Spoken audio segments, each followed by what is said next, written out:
اس کے بعد پھر آپ کو پتہ ہے کہ وسیب ٹی وی میں director news and current affairs کے طور پہ گیا، پھر وہاں ان کا سونا پاکستان پروگرام کرتا رہا، پھر نئی بات اخبار لاہور سے تھا، پھر ان کا چینل نیو ٹی وی، اس کے بعد پھر 92 کا ایڈیٹر بنا یہاں ملتان میں، پھر انہوں نے یہاں سے بستر لپیٹ لیا، وہ چلے گئے فیصل آباد. تو اب آج کل آرام آرام اور آرام.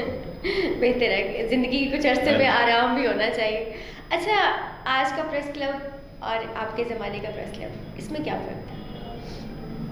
وہی فرق ہے جو آج کی صحافت اور ماضی کی صحافت میں. بہت اچھا جواب، کچھ تفصیل اس کی. اصل میں جب ہم نے پریس کلب کی طرف رخ کیا تھا تو اس وقت یہ صرف ایک عمارت تھی. یہ عمارت کبھی کبھی کرائے پہ دی جاتی تھی اسٹیج ڈراموں کے لیے. اس کا ایک ہال تھا اور کہا جاتا تھا کہ پریس کلب پر تالے لگے ہوئے ہیں، باہر تالے لگے ہوئے ہیں، اندر جالے لگے ہوئے ہیں. تو جب ہم نے، ہمارے دوستوں نے اس طرف رخ کیا تو پھر اس کو ہم نے باقاعدہ ایک پریس کلب بنایا. تو اس میں ایکٹیویٹی شروع کی جرنلسٹک، اور پھر اب بڑھتے بڑھتے صحافیوں کی تعداد میں بے شمار اضافہ ہوا. میرا خیال ہے جب ہم نے پریس کلب کی طرف گئے تھے تو اس وقت 20-25 صحافی ہوتے تھے جو اس کے ممبر ہوتے تھے. اب تو سینکڑوں ہیں. ایک تو یہ ہے کہ اب ہجوم ہے، دوسرا یہ ہوا کہ ہر مزاج کے لوگ آتے ہیں. میرا مزاج تھوڑا سا مختلف تھا، اب اس کے بعد جو لوگ آئے اپنے اپنے مزاج کے مطابق چلاتے رہے. کسی کے مزاج سے آپ اختلاف ضرور کر سکتے ہیں، لیکن یہ شکر ہے کہ پریس کلب زندہ ہے، چل رہا ہے. اچھا، ماشاء اللہ سے آپ ایک صحافی ہیں اور صحافی کی نظر تمام شعبوں پہ ہوتی ہے. آپ زراعت کے حوالے سے کیا بتائیں گے کہ یہ جو پیسٹیسائڈ کمپنی ہے ان کی وجہ سے کتنی بہتری آئی ہے اس میں؟ اصل میں پاکستان کی معیشت میں زراعت وہ ریڑھ کی ہڈی ہے کہ جس کے بغیر معیشت کھڑی بھی نہیں ہو سکتی، چلنا تو دور کی بات. اب صورتحال یہ ہوئی کہ جب پیسٹیسائڈ کمپنیاں نہیں تھیں تو فی ایکڑ پیداوار دنیا بھر کے مقابلے میں کم سمجھی جاتی تھی. پیسٹیسائڈ کمپنیاں جب آئیں تو اس کے بعد فی ایکڑ پیداوار میں اضافہ ہوا، اور وہ فرق یا وہ بوجھ جو آبادی میں تیز رفتار اضافے کی وجہ سے ہماری معیشت پہ پڑنا تھا، ہماری خوراک کے حوالے سے پڑنا تھا، زراعت پہ پڑنا تھا، اس کو اس نے اس بوجھ کو اٹھا لیا.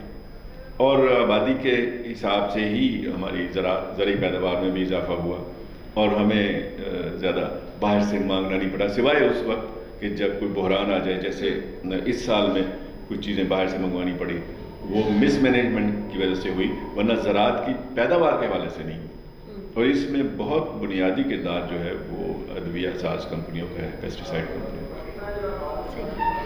صحافت سے ریلیٹڈ کوئی ایسا واقعہ جو آپ کو ابھی بھی یاد ہے؟ مطلب ویسے تو آپ کی زندگی پوری صحافت سے جڑی ہوئی ہے، کوئی ایسا دلچسپ واقعہ جو آپ کو ابھی بھی یاد ہو؟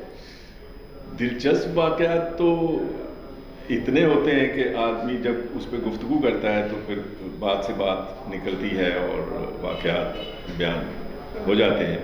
لیکن ابھی ایک واقعہ تو میں نے آپ کو بتایا کہ میں کسی کی سفارش کرنے کے لیے ہوا.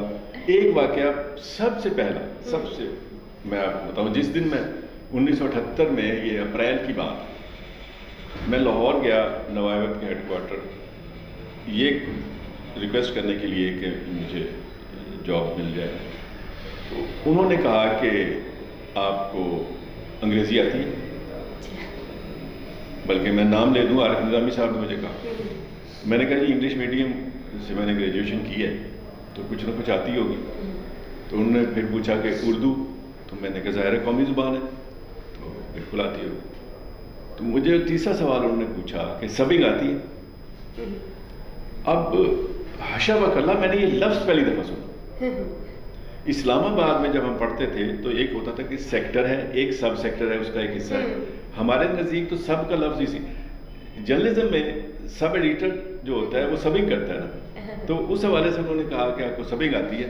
میں نے ایک لمحے کے لیے سوچا کہ اگر میں نے کہا کہ نہیں آتی تو یہ مجھے ابھی گھر بھیج دیں گے، کر کے دیکھو شاید آ جائے. تو میں نے انہوں نے کہا جی آتی ہے. انہوں نے اسی وقت فون اٹھایا، اور نیوز ایڈیٹر صاحب وحید کیسر صاحب ہوتے تھے، تو ان کو کہا کہ یہ نوجوان ملتان سے آئے، ان کا آپ ٹیسٹ لیں۔ میں ان کے پاس چلا گیا تو انہوں نے مجھے جو خبر اس وقت ٹیلی پرنٹر پہ چل رہی تھی وہ اٹھا کے مجھے دے دی۔ میں نے وہ خبر بنا کے ان کے آگے رکھی تو مجھے کہنے لگے کہ آپ کہاں کام کرتے ہیں؟ میں نے کہا جی کہیں نہیں۔ انہوں نے کہا نہیں، آپ کی خبر بتا رہی ہے کہ آپ کہیں کام کرتے ہیں۔ جب انہوں نے 2-3 دفعہ کہا تو میں نے سمجھا کہ یہ جو لوریے ہوتے ہیں نا، یہ مذاق اڑاتے ہیں ہم ساؤتھ پنجاب والوں کو۔ تو میں نے ان کو یہی کہا، میں نے کہا اگر آپ میرا مذاق نہیں اڑا رہے تو میں بہت بچپن سے اخبار پڑھنے کا عادی ہوں، اور ہمارے گھر میں پرائمری اسکول میں تھا تو نوائے وقت آتا تھا تو پڑھتے تھے۔ تو انہوں نے مجھے کہا، مجھے جملہ نہیں بھولتا، کہ انہوں نے کہا کہ آپ کو مبارک ہو، آپ کو اخبار کا پڑھنا کام آ گیا۔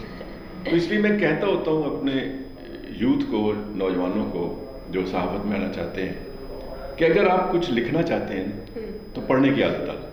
بالکل، آپ پڑھو گے تو لکھو گے۔ اگر آپ بولنا چاہتے ہو تو سننے کی عادت ڈالو، آپ سنو گے اچھی بات ہے تو اچھی باتیں کرو گے۔ تو اسی طرح اگر آپ صحافت میں آنا چاہتے ہیں تو پھر جو میڈیم ہے، اس وقت صرف پرنٹ میڈیا ہوتا تھا، اب الیکٹرانک میڈیا بھی ہے، تو اس کی آپ بھلے شغل میں بڑے ہابی کے طور پر بڑے آپ اس کے ساتھ ان ٹچ ضرور رہیں۔ آپ بطور قاری کے رہیں، بطور لسنر کے رہیں، سامع کے طور پہ رہیں، لیکن رہیں ضرور، پھر آپ کو مشکل پیش نہیں آئے گی۔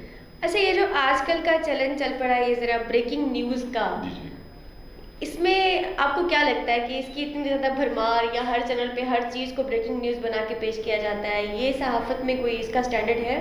یہ خرابی ویسے بہت اچھی چیز ہے، یعنی آپ اپنے ناظر کو، ویور کو آپ اٹریکٹ کرتے ہو کہ کوئی خاص چیز آ رہی ہے، دیکھو اس کی طرف، الرٹ ہو کے بیٹھتے ہیں۔ لیکن اب جو آپ نے بات کی ہے کہ اس کی اتنی بھرمار کر دینا کہ 2nd گریڈ کی اور 3rd گریڈ کی خبر کو بھی آپ بریکنگ نیوز کے طور پر، پھر اس کی اہمیت نہیں رہتی، آدمی چونکتا نہیں ہے، آپ کی اس میں متوجہ نہیں ہوتا۔ اس میں یہ خرابی ضرور ہے، اتنی زیادہ بھرمار سے اس کی اہمیت ختم ہوتی ہے۔ کسی بھی چیز کی زیادتی ہوتی ہے تو اس کی اہمیت بالکل ختم ہو جاتی ہے۔ اچھا، میرا دل نہیں چاہ رہا کہ ہم گفتگو کے سلسلے کو ختم کریں، لیکن یہ ذرا ہمارا جو انٹرویو ہے یہ شارٹ ہوتا ہے، ورنہ میں آپ سے گھنٹوں گفتگو کروں۔ رہبر کسان کے حوالے سے آپ کیا بتائیں گے؟ رہبر کسان اخبار کو تو آپ جانتے ہیں 11-12 سال سے، اب ہمارا جو ہے نیوز ہم نے چینل شروع کیا ہے، اس کے بارے میں آپ کیا کہنا چاہیں گے؟ مجھے تو اس کی پیدائش کے وقت سے اس سے محبت ہے، اس لیے اس کو تو میں اپنا اخبار سمجھتا ہوں۔ میں اس کو اپنا برین چائلڈ تو نہیں کہہ سکتا، اس لیے کہ اس میں میرا عمل دخل نہیں تھا، لیکن رفیق کیسر نے اس کو جتنی خوبصورتی سے چلایا ہے۔ جب میں نوائے وقت میں تھا تب بھی مجھے یاد ہے کہ میں رفیق کیسر کو بلا کے، فون کر کے میں کہا کرتا تھا، یار اتنی اچھی ڈیزائننگ کہاں کر لیتے ہو، اتنا خوبصورت اخبار۔ تو بہت، نہ صرف یہ کہ یہ خوبصورتی کے حوالے سے، بلکہ ایسا سیگمنٹ جو اگنورڈ تھا پہلے، زراعت کا، زراعت کے حوالے سے، پر ہمارے یہاں روایت نہیں تھی، تو انہوں نے خاص طور پہ ساؤتھ پنجاب جس کا انحصار ہی زراعت پہ ہے، یہاں صنعت نے ترقی نہیں کی، زراعت چل رہی ہے، کھلا رہے ہیں پورے پاکستان کو، تو اس میں اس شعبے میں جو خدمت کی ہے رہبر کسان نے، بہت کمال کی۔ آپ کی محبت کا شکریہ رہبر کسان سے، ہماری ٹیم سے، اور آپ کے وقت کا شکریہ۔ مجھے واقعی ہماری پوری ٹیم کو آپ کے آنے کی بہت زیادہ خوشی ہے۔ ایک دفعہ پھر میں شکریہ ادا کروں گی آپ کا۔ شکریہ بچے۔ جی ناظرین، آپ نے گفتگو سنی عبدالجبار مفتی صاحب کی، یقیناً آپ کو ان کی گفتگو پسند آئی ہوگی۔ بہت اچھی باتیں کی ہیں انہوں نے۔ اگر آپ کسی کام کو سیکھنا چاہتے ہیں، کرنا چاہتے ہیں، تو اس کام سے ریلیٹ رہنا پڑتا ہے۔ اس کام کو سیکھنے کے لیے آپ کو تجربات کرنے پڑتے ہیں، تو ان کے تجربات سے بہت سی باتیں ہمیں سیکھنے کو ملی ہیں۔ ایسے ہی بہت سے انٹرویوز ہم آپ کے ساتھ شیئر کرتے رہیں گے۔ تب تک کے لیے مجھے دیجیے اجازت۔ اللہ حافظ۔